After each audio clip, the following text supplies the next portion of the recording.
Assalamualaikum warahmatullahi wabarakatuh. Bagaimana keadaan anak-anak? Semoga semuanya sehat. Alhamdulillah. Kita ketemu lagi dengan pelajaran IPS. Materi kali ini adalah tentang dinamika penduduk benua Asia dan benua lainnya di dunia. Tentu materi dinamika penduduk pernah belajar di kelas 7. Kemudian melihat gambar resmi. Mungkin ada yang tahu itu gambar penduduk mana? Iya, betul sekali. Adalah gambar penduduk asli negara Australia yang ada di benua Australia, yaitu suku Aborigin. Nah, apa pengertian dinamika penduduk? Mungkin kalian bisa diingat waktu kelas 7, silakan bisa buka kembali. Apa sih pengertian dinamika penduduk?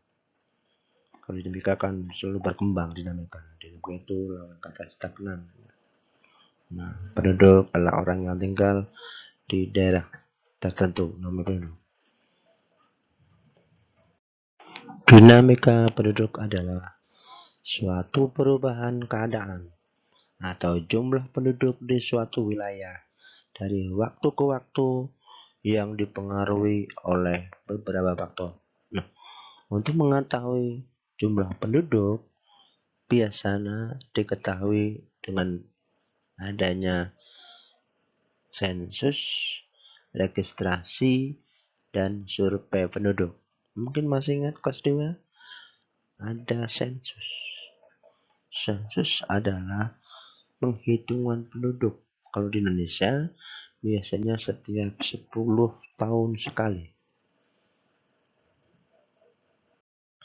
Kemudian faktor yang mempengaruhi dinamika penduduk adalah ada tiga ya. Satu, natalitas, yaitu kelahiran. Ketika ada kelahiran berarti menambah jumlah penduduk. Kita bisa melihat logika kita sendiri. Ketika ibu kalian melahirkan anak, berarti keluarga kalian menambah jumlah penduduk, jumlah keluarga. Yang kedua, mortalitas. Mortalitas adalah kematian. Ketika ada kematian, berarti penduduk berkurang. Yang ketiga adalah perpindahan penduduk atau migrasi. Kalau perpindahannya masuk, berarti bertambah. Kalau perpindahannya keluar, berarti berkurang. Dari gambar tersebut ada penjelasan tentang laju pertumbuhan dan jumlah penduduk di benua-benua ya, dari benua yang 5. Pertama, benua Asia. Laju pertumbuhannya 1,5%. Kemudian jumlah penduduknya tahun 2005 3.921 juta dan 2015 4.397 juta. Bisa dibayangkan mengapa penduduk Asia paling banyak, karena 4 negara terbanyak di dunia, 3 dari benua Asia. Pertama, Cina aja sudah 1 miliar ya, 1 miliar. Dan India juga sudah 1 miliar. Kemudian yang keempat, Indonesia. Jadi penduduk terbanyak di dunia nomor 1, nomor 2, nomor 4 ada di benua Asia. Kemudian benua Eropa laju pertumbuhannya 0,2% rendah. Jumlah penduduknya hanya 730 pada tahun 2005 dan 742 tahun 2015. Benua Amerika laju penduduknya tergolong rendah juga dan jumlah penduduknya 88 juta tahun 2015 987. Benua Amerika laju pertumbuhannya tinggi ya, 2,5%. Jumlah penduduknya 906 tahun 2005 dan 1 miliar 171 juta tahun 2015. Dengan benua Australia jumlah penduduknya ada 20 juta 400 ribu. Tahun 2015 23 juta 900 ribu. Kemudian dari segi rasnya ya, benua Asia terdiri dari 3 ras, yaitu Caucasoid, Mongoloid, dan Negroid. Benua Eropa termasuk keturunan ras Kaukasoid dan terdiri dari 5 suku bangsa, yaitu bangsa Nordik, Alpen, Mediterania, Slavik, dan Dinarik. Dan benua Amerika terdiri dari 3 ras, yaitu Kaukasoid, Mongoloid, dan Negroid.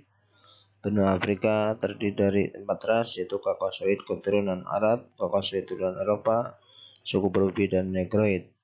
Benua Australia terdiri dari ras Kaukasoid dan suku Aborigin. Kemudian dari segi usia produktif dan tidak produktif, tentu kalian ingat usia produktif itu usia 15-64 tahun.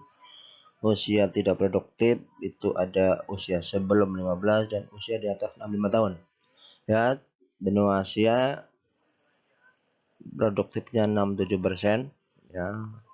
Yang tidak produktif 25% dan 8%. Benua Eropa usia belum produktif 16%, usia produktifnya 67%.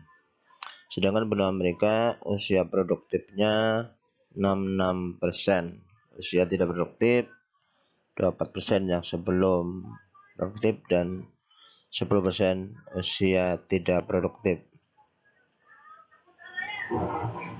Demikianlah penjelasan yang singkat tentang materi dinamika penduduk benua Asia dan benua lainnya di dunia. Mudah-mudahan yang singkat ini bisa dipahami.